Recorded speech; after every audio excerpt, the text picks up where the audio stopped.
Now, Game Week 8 is clearly a really popular time for players to hit the wildcard button, but maybe you're looking to find some differentials to get ahead. This video is for you.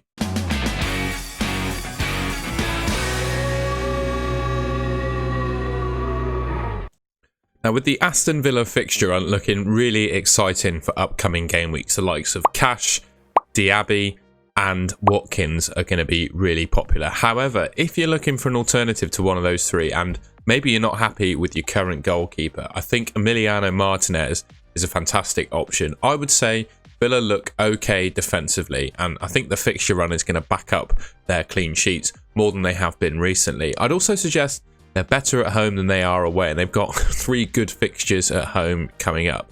I think they're going to get both some clean sheets, and Martinez in particular, he's averaging 3.17 saves per 90 in the Prem. With that, he's going to get saves bonus pretty much every game if you take that average. So clean sheets and saves bonus, I think he's a fantastic goalkeeper. And as I was saying before, you might have someone in goal you're not particularly happy with, or I also think it's a position where there isn't an absolute nailed #1 player to go for. Areola, Turner proven to be really popular. You could go for Martinez, who could feasibly outscore both of those popular wildcard picks. Now, Dominic Solanke was a bit of a cult hero for certainly myself and other FPL players that played an early wildcard last season. The one thing you can be sure of with Solanke is that he's going to start every game for Bournemouth, and the fact he takes penalties means he's got a goal scoring chance against any opposition. Looking at the next 3 fixtures that Bournemouth have got, Everton, Wolves and Burnley, 2 of those games being at home as well, I think they're fantastic, and he's got a good chance of scoring in all of them. 2.3% ownership, not many people are really considering him, and I think at his price point he's probably the best striker in the game for upcoming game weeks. So yeah, I really like him. Like I said, plays every game, on penalties, chance to score against any opposition, and he was a cult hero for me last season. And Luis Diaz has been quietly putting up some really good numbers this season. Now, 0.64 expected returns per 90 is really, really good. It's up there with the elite level midfielders, the likes of Saka, etc. Salah even, I think, is putting up similar numbers to that. So Luis Diaz looks to be really, really good, and he should have 1 extra goal, of course, from game week 7. Obviously incorrectly ruled out for offside with VAR.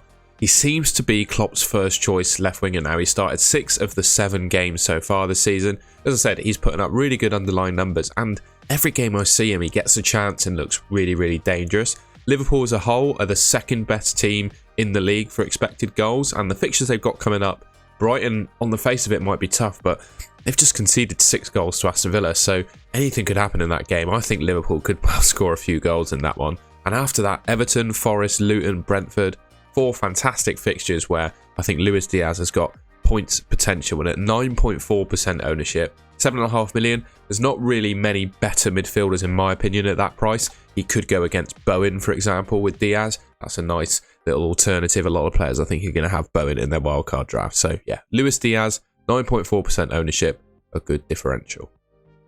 I feel a little bit uncomfortable talking about Trent Alexander-Arnold, given he's been injured for the last few weeks, but he played a few minutes in game week 7, and I think he's back fit now, and he's likely to start in game week 8. We of course know the attacking upside that Trent comes with. Yes, they might concede against Brighton, but you know, we saw what happened to Brighton against Aston Villa, right? I expect Liverpool to score some goals in that game, and Trent to come out with some attacking returns. Liverpool, after that, as I said with Diaz, they got a great run of fixtures. Looking at it from an attacking perspective, they could score goals, and I also think with those home fixtures and Luton away, they could well keep some clean sheets as well, meaning Trent gets back amongst the FPL points. Yes, he hasn't put up fantastic numbers so far this season in the game that he's played, but they've been some tough games, and well, that changes from game week 9 onwards. So I really do think he can come up with some attacking returns, and as I said, I think Liverpool have got some clean sheet potentials as well.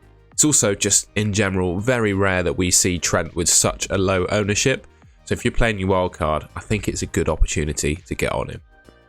And last but not least, we've got Pedro Porro of Tottenham. Now, I know Maddison and Son are going to be really, really popular on wildcard, which leaves you 1 free Spurs spot. I think a lot of players are going to go for Destiny Udogie, and you can see why. You know, now to start for Spurs, looking all right from an attacking perspective, and certainly from a clean sheet perspective as well. I think Spurs have got good potential coming up. However, I think there's an opportunity to go a bit different, picking Pedro Porro, who looks to have nailed himself in the right back position.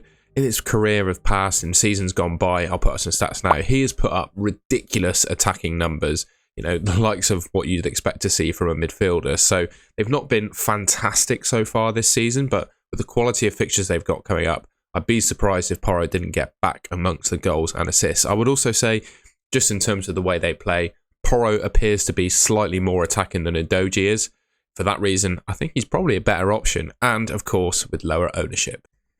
Alright, and that's the end of the video. A bit out of my comfort zone there to talk about low-owned players. I usually go for the tried and trusted assets, and they tend to do me pretty well. But if you're looking to get ahead, you have to go differential, and I think these players are going to help you do that. If you enjoyed the video, please leave me a like rating. Let me know what you think of these players, of course, in the comments. And yeah, subscribe to the Golden Goal channel, which should be just there, and I will catch you in my next video.